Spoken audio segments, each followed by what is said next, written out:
Bom, pessoal, eu vou começar de novo sobre tempo e temporalidade, porque acabou a bateria da câmera. Então, voltando lá na questão do tempo.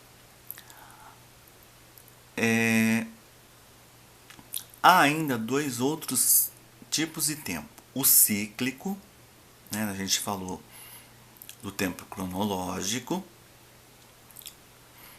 e agora a gente vai falar do tempo cíclico e o linear.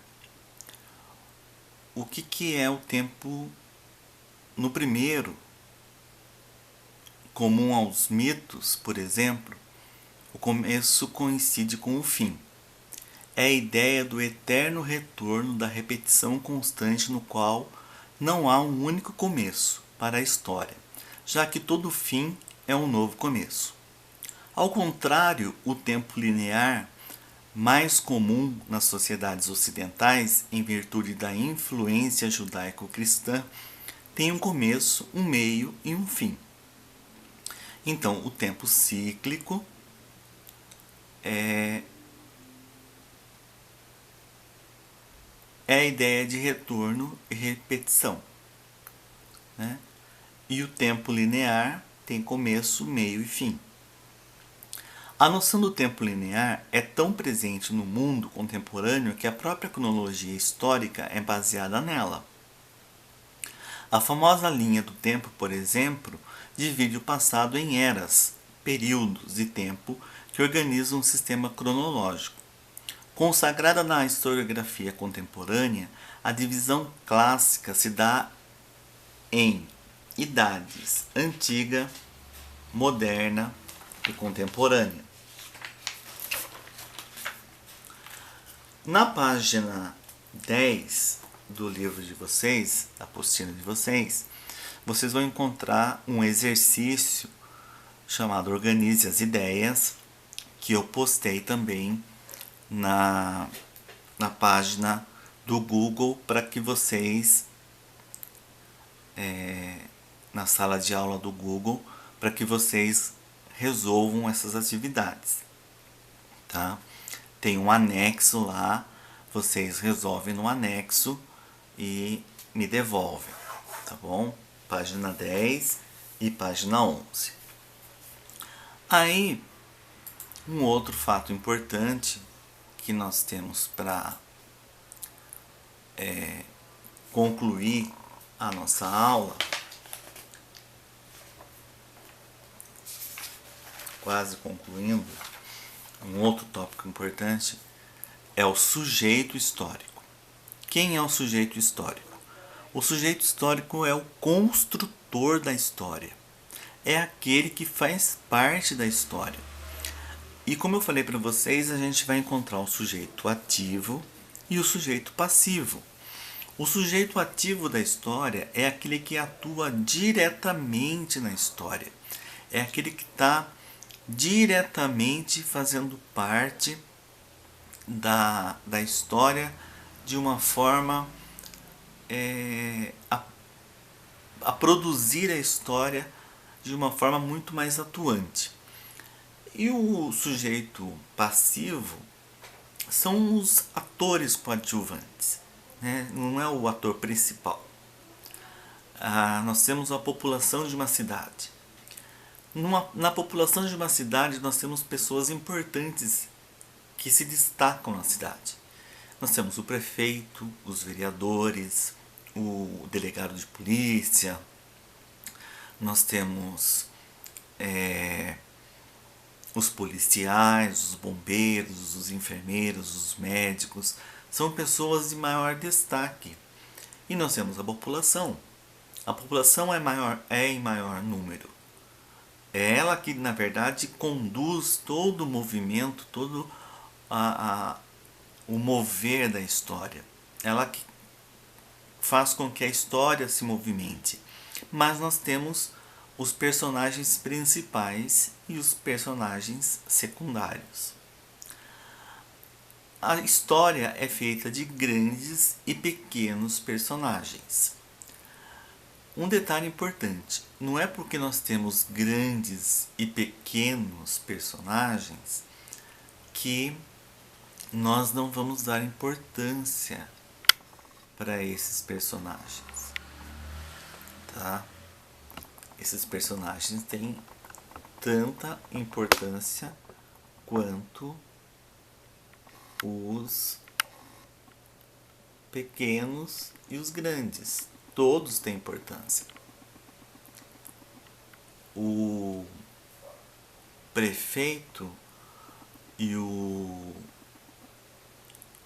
a pessoa que varre a rua, o gari, ele tem tanta importância na construção da história, um quanto o outro. São personagens importantes na construção da história da mesma forma. Ocupam funções diferentes, porém são importantes da mesma forma.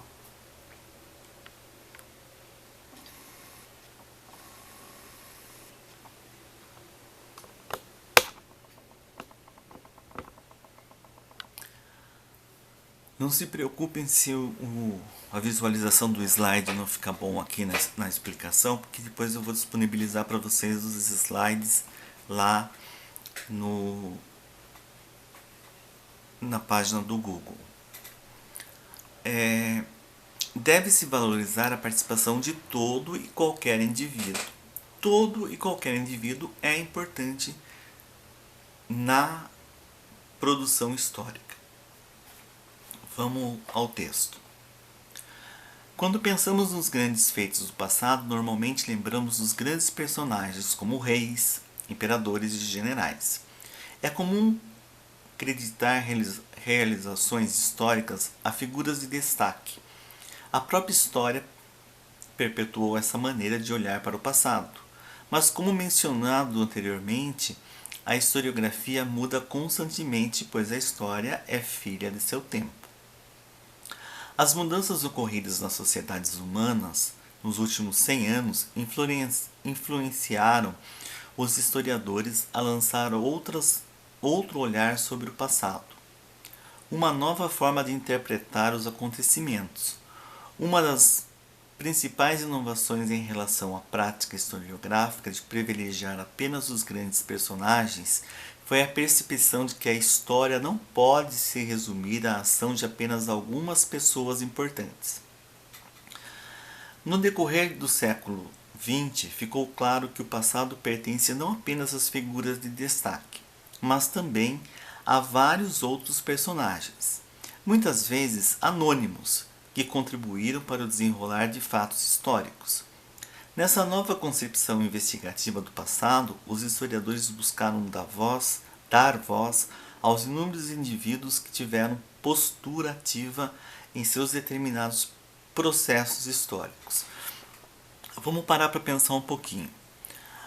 Existe um texto no final aqui do nosso capítulo, que vai ser objeto de análise para vocês, que chama-se Perguntas de um Operário Letrado. Eu conheço esse texto como com um outro nome,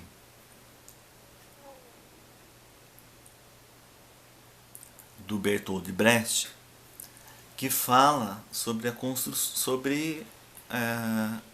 construções de grandes monumentos e que questiona, né? Por exemplo, quem construiu as grandes pirâmides? Quem construiu os grandes castelos? Então, na história, aparece o nome de reis, aparece o nome de faraós. Você fala na nossa atualidade. Vamos pegar a nossa atualidade. Você vai, por exemplo, vamos pegar a nossa realidade aqui. Se você entrar no hospital aqui de Itapetininga, no hospital que antes era chamado de Hospital Regional de Itapetininga, bem na entrada, no saguão de entrada do hospital, tem uma placa com o nome Hospital Regional de Itapetininga. inaugurado em tal data, por tal prefeito, tal governador e tal secretário da saúde. Depois, alguns anos mais recente, esse hospital mudou de nome e passou a se chamar Hospital Dr. Léo Orsi Bernardes. Reinaugurado pela prefeita atual, pela secretária da saúde de Itapetininga da época e pelo secretário estadual de saúde da época. Aí você para pensar, foram eles que construíram o hospital? Não foram, né? Eles foram os responsáveis pela construção, os mandatários da construção. Mas tem a lista dos pedreiros, dos carpinteiros, dos eletricistas, dos encanadores, de todo o pessoal que fez toda a logística, todo o processo de construção. Nem dos engenheiros não aparece o nome lá. Então a história omite, muitas vezes, os personagens da história. Um detalhe que eu acho interessante, por exemplo, quando você vê o final de um filme, o que acontece no final de um filme? Acabou o filme, fim do filme. Sobe toda aquela gama de caracteres, né? De legendas. O que aquelas legendas mostram? Desde o ator principal até o último funcionário, por mais simples que seja, que fez parte da produção. O mesmo acontece nos telejornais. Um jornal mais simples, vamos pegar o jornal, o Tem Notícias. Quando acaba o Tem Notícias, sobe as legendas, desde o editor responsável pelo jornal até o último, que é o diretor de jornalismo da televisão. Todas as pessoas envolvidas naquela produção estão nominadas. Fazem parte de um processo histórico e nada mais justo que seus nomes sejam lembrados. Mas na história, de modo geral, isso não acontece.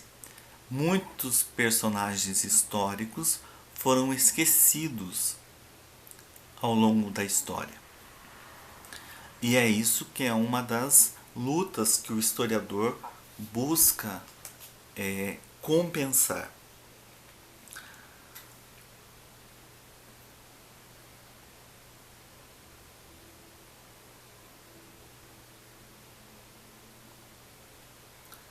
Vamos lá.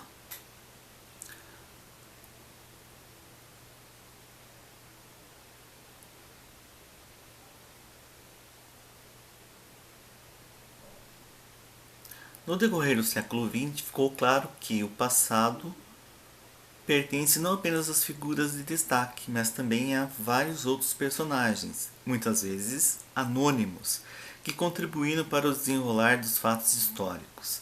Nessa nova concepção investigativa do passado, os historiadores buscam dar voz aos inúmeros indivíduos que tiveram postura ativa em seus determinados processos históricos. Um documento histórico, vamos utilizá-lo como um documento histórico, tá?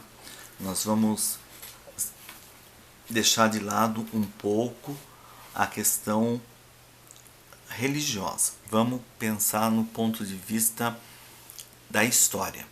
A Bíblia não deixa de ser um excelente documento histórico. Nela estão contidas histórias de diferentes povos, de diferentes épocas, de diferentes lugares, em diferentes situações. E ela, na sua grande totalidade, denomina os personagens históricos. Lógico, existem centenas, talvez milhares de pessoas nos contextos históricos que a Bíblia apresenta. Mas ela, na sua grande maioria, ela procura nominar as pessoas, né? Então a gente vai encontrar lá muitos personagens históricos que talvez eu e você nunca tenha ouvido falar. Mas se a gente ler a Bíblia do ponto de vista histórico, do conhecimento histórico, nós vamos aprender muita coisa com muitos personagens históricos que estão contidos lá e são nominados, não são anônimos, né? Personagens que foram importantes, né? Ao longo da história que nós vamos trabalhar esse ano, nós vamos fazer uso de passagens bíblicas que fazem parte. Nós vamos estudar, por exemplo, os persas, o rei da Síria, né? Ciro, rei da Pérsia. Nós vamos estudar outros personagens históricos que a Bíblia também cita. Então nós vamos perceber a importância desses personagens. Assim, para exemplificar, além daquele bravo general que planejava estratégias vitoriosas, haviam sem números de soldados que empunhavam suas armas e partiam para o confronto direto com o inimigo. Além dos soldados, suas mulheres e filhos trabalhavam e brincavam enquanto aguardavam, ou seja, na construção dos fatos históricos. Há muito da participação de sujeitos históricos que nem sempre emprestam seus nomes para os livros de história. Uma guerra não se faz sozinho com o general e meia dúzia de soldados, né?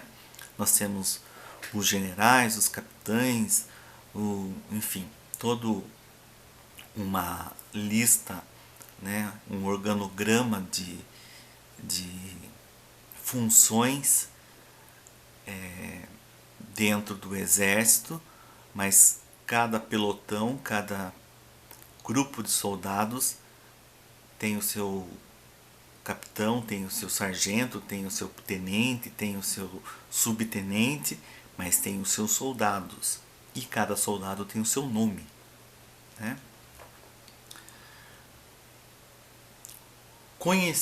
Conceber a história como resultado da ação de todos os sujeitos históricos é fundamental para valorizar a participação de todo e qualquer indivíduo. Somente assim privilegiamos tanto os grandes quanto os pequenos personagens. Garante-se que nada do que um dia aconteceu pode ser considerado perdido para a história. Agora a gente vem para um outro contexto.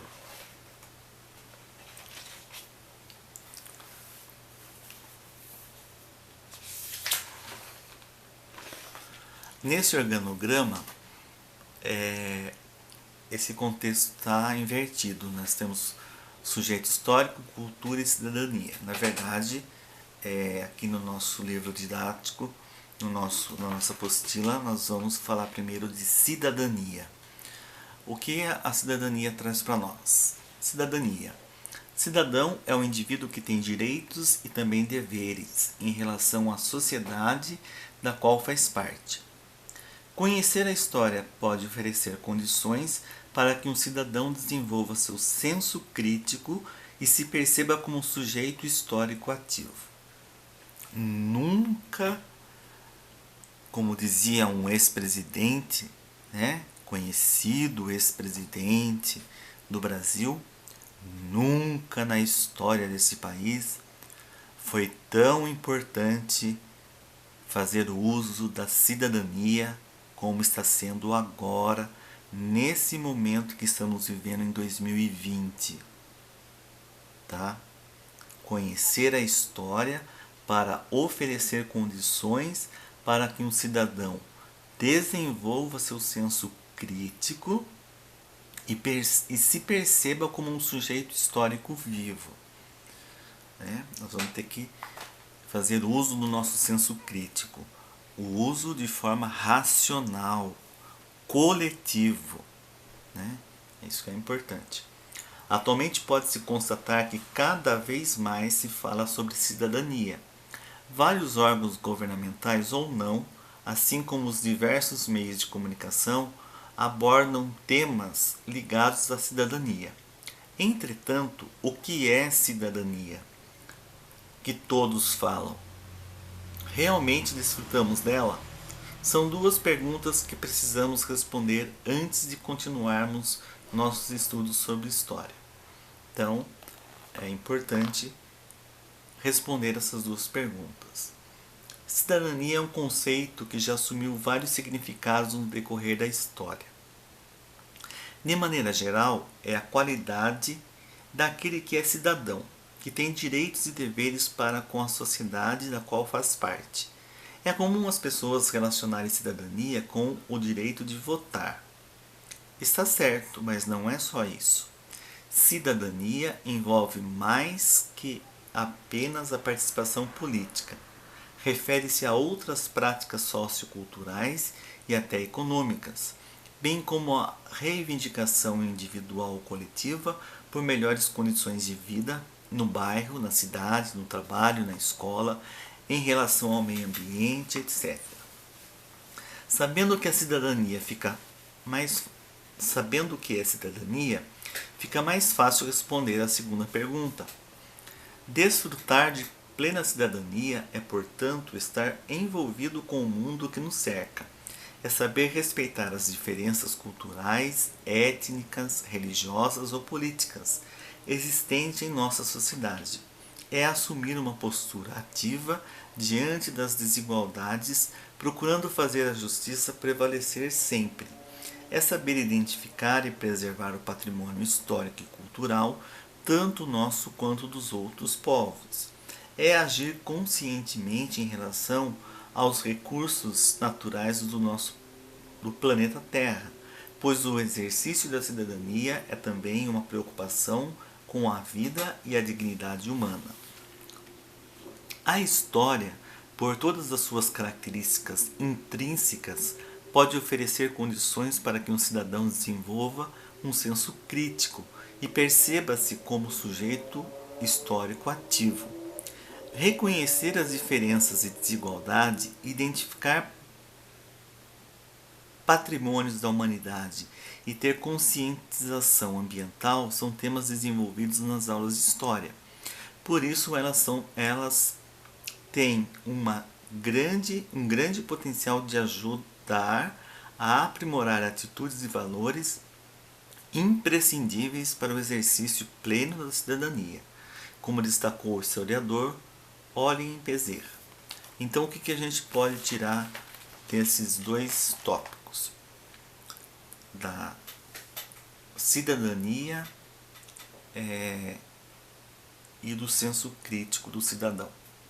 Primeiro, então, ser cidadão não é apenas votar, é fazer uso de todos os seus direitos e deveres, é encaixar-se dentro de uma coletividade, fazer parte de uma coletividade onde todos tenham participação ativa, valorizar os recursos sociais, econômicos, políticos, religiosos que essa sociedade oferece. Usar de bom senso e respeito às diversidades em todos os sentidos, sejam elas étnicas,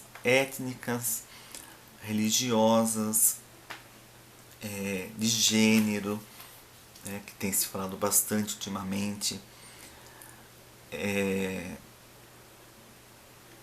olhar para as desigualdades sociais, exercer o senso crítico. Ser crítico, quando você fala de criticidade, não é criticar todas as coisas. O crítico não é aquele que aponta apenas os erros, mas é aquele que também traz soluções. A discussão não é a briga. Discutir não é gritar. Discutir é dialogar com embasamento teórico, né? Então, quando você faz uma discussão a partir do senso crítico sobre um determinado assunto, você vai falar sobre aquele assunto de forma embasada, com conhecimento sobre o assunto. Nós não podemos dar palpites a partir do nosso achismo, daquilo que a gente acha. O que nós temos percebido muito nos dias de hoje? Uma enxurrada de fake news nas redes sociais por conta da pandemia do Covid-19, né? Muitas informações falsas, mentirosas, perigosas, que está causando pânico na população. Isso, além de ser de uma maldade muito grande, é um desserviço para a sociedade e não contribui para o senso crítico. Pelo contrário, isso mostra a ignorância de uma população.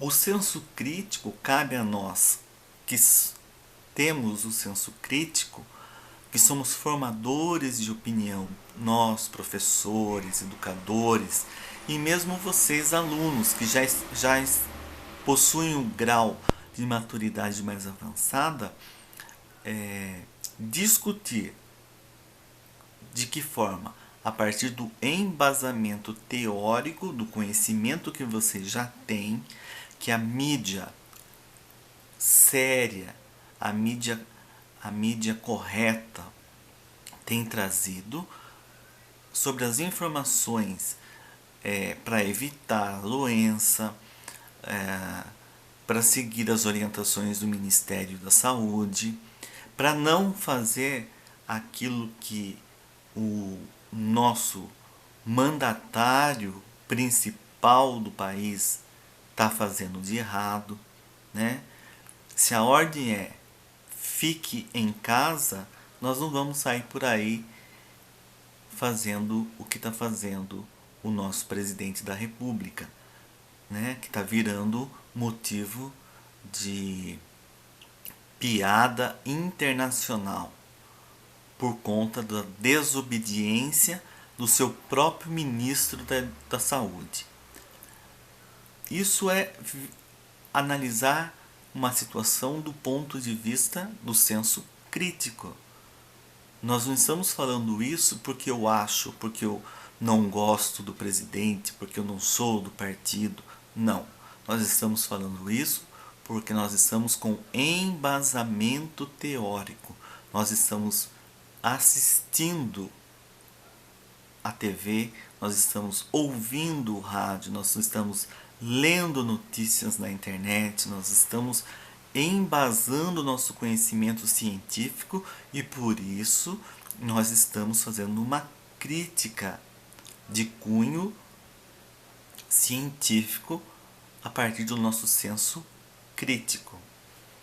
E a história tem esse papel, desenvolver o senso crítico. Afinal, somos formadores de opinião. Na página 13, nós vamos encontrar alguns recortes de textos numa seção chamada Conexões. Então nós vamos encontrar vários textos falando sobre cidadania e alguns fatos sociais. Vocês vão ler esses textos, eu não vou ler esses textos para vocês agora. E com base nas informações apresentadas, vocês vão discutir com vocês, com os colegas. Na verdade, vocês vão discutir, refletir, porque não vai dar para discutir com os colegas, mas vocês vão refletir e vão fazer uma pequena